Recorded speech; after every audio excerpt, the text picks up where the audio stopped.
No, actually kahapon, may talks na kami for a couple of months already. Pero nung kahapon nasa show ako, may event, tapos may pinost sila nung announcement sa IG. So natuwa ako, sobrang wow, totoo na pala to, ganyan. So, ayun, kasi I've been in the theater industry for 15, 16 years. Tagal na. So, matagal na ako nagpe-perform pero never sa mainstream. I mean, nag-TV na before, lumalabas ako sa ibang shows, sa variety shows, pero guesting. So, tapos, nung naka-meet ko si Boss Vic, sabi niya gusto niya ako i-push for TV and film. Sabi ko, why not? Kasi ang tagal ko sa theater, like 15, 16 years. So, gusto ko makakita ng bagong avenue naman or matry yung, kumbaga, yung ganitong klaseng acting. Kasi magkaiba yung sa stage and sa camera. So, ayun, yun yung... Hindi naman. Parang meron kaming kakilala sa Viva na naka-work ko before sa Resorts World. Si Miss Anna Chua na alam ko parang close sa kanya ngayon. I mean, works closely with him.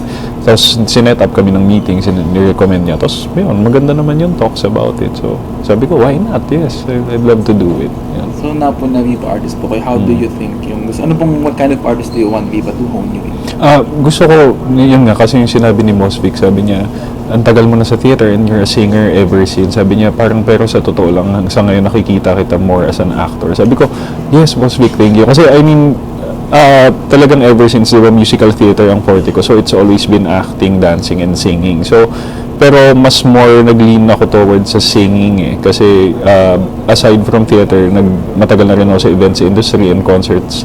So, kumbaga, nung sinabi niyang gusto niya push for TV, na-excite ako kasi kumbaga bago naman to sa akin. Kasi tagal ko na sa ginagawa yung singing and yung acting. Sabi niya, yung credentials mo, andyan na yan forever. Tagal mo nang ginagawa. So, I want to push you more. Sabi ko, sige po, why not? Yun. Sa ngayon kasi meron pa akong ginagawa may mga tinatapos pang projects sa theater na until April pa. So, sa ngayon, we're in between, pinag-uusapan pa yung projects na dadating. Kasi yung nga, i-schedule ko ngayon, hindi pa kaya. So, kumbaga ngayon, i-launch lang nila ako as their newest artist. Pero, yun, sa coming weeks, pag-uusapan pa lang namin yan. Kasi tinatapos ko pa yung shows ko na parating sa... gusto ko kagad either siguro serye or film. Isa dun sa dalawa. I mean, pareho. Kung pwede. Basta yun, serye or film. Gusto ko kasi masubukan yung environment sa tapings. Yan. Kasi once ko palang nagawa yun nung nag-shoot ako ng film for MMFF last year sa Isang Himala. So, that was my only experience. So, yun lang yung naging experience ko with cameras, acting in front of the camera. So, yun. So, na-excite ako sa thought na gusto niya ako mas i-push pa more for that. Kahit pero talagang forte ko is drama eh. Kasi ever since, pag yung roles ko sa theater were always dramatic talaga. Yun, feeling ko it's mas madali siyang gawin for me. Pero, being a character actor din for a couple of years, a lot of years already, kahit ano. I mean, sabi ko, kahit ano. Basta gusto ko lang ma-experience yung environment and how it works. Yun. Viva for me, yes. Sinabi ni rin nila yung recordings sa side. Pero sabi ko, kahit, sabi rin ni Boss Vic, parang pwede kong gawin yun on the side din. Meron din silang plans ng music for me. So, pero ako, ito lang mas focus ko din yung sa acting.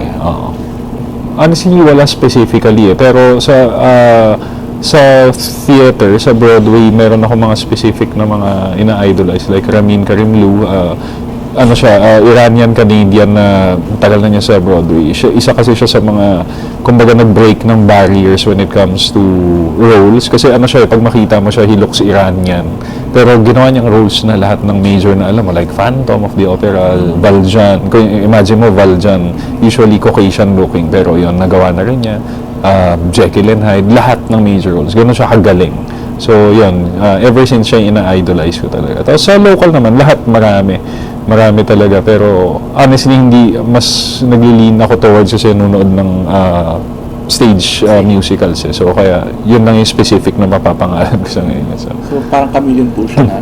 Oo, ganun eh. Yung mo ba gusto niyo ma-achieve? Oo, yun gusto ko yun. Talagang, alam mo yun. Kasi, para sa akin, parang nandun talaga yung as an actor, parang dapat kaya mo rin kahit ano. Tsaka, yun. In the summer. Alam mo, may hirap sagutin nyo. Kasi ito lang sa tagal ko na rin kumakata, lahat ng genres na tackle ko na. Except R&B. I don't sing R&B. Pero, yun nga, I sing Broadway, classically trained tenor ako. So, nag-start ako sa career ko as a classical singer. Tapos, eventually, when I did musicals, ang style of singing talaga is Broadway singing. Ginawa ko yung Jeff Rocks at huling El Bimbo, which is rock naman. So, ginawa ko na lahat. So, honestly, kahit anong pakanta na sa akin, pwede naman. Pero I have my own, kumbaga, style din ng genre na kaya ko i-adapt yung boses ko. Pero, yun, hindi ako kakanta ng mga, hindi talaga yung mga R&B. It's not for me. Pero it's more, naglilin sa Broadway. So, kung siguro kung sa recordings, pwede ako mag-sing ng OPM revivals, ganyan. Hindi ko yan, mga ganyan. Yes, actually. Siguro, sa akin kasi naisip ko kung kunyari lang, like a romantic drama, romance movie. No?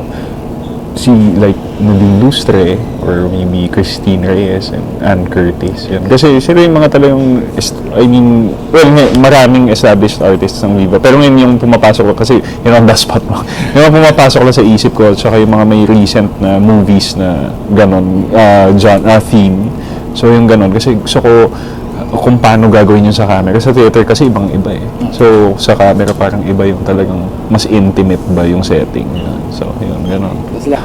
Na syempre, walang generic, pero totoo, na pagbubutihin ko. Pero, alam kong magagawa ko din talaga yun kasi yun nga, kumbaga, lumaki ako sa industriya ng teatro. So, kumbaga yung may respeto sa craft talaga. And, I mean, hindi naman. Syempre, lahat naman may respeto sa craft. Pero yung na-hone talaga ako since I was young. Sa, yung discipline ng theater, yung respect sa craft, sa the people you work with, sa production, lahat. So, alam kong mapagbubuti ko siya eh. Hindi ko siya, kumbaga pinapromise ko kasi alam kong mapagbubuti ko siya. Yun yung masasabi ko na nagawang mabuti sa akin ng pagiging napakatagal ko sa teatro na feeling ko madali ko ma-apply yun sa film or TV industry. So, yun. Doon ako excited. So, alam kong magiging madali ako katrabaho. I mean, yeah, ganon. Yun na yung mapapromise ko. Yeah. Hello everyone, my name is David Ezra and please visit pikapika.ph.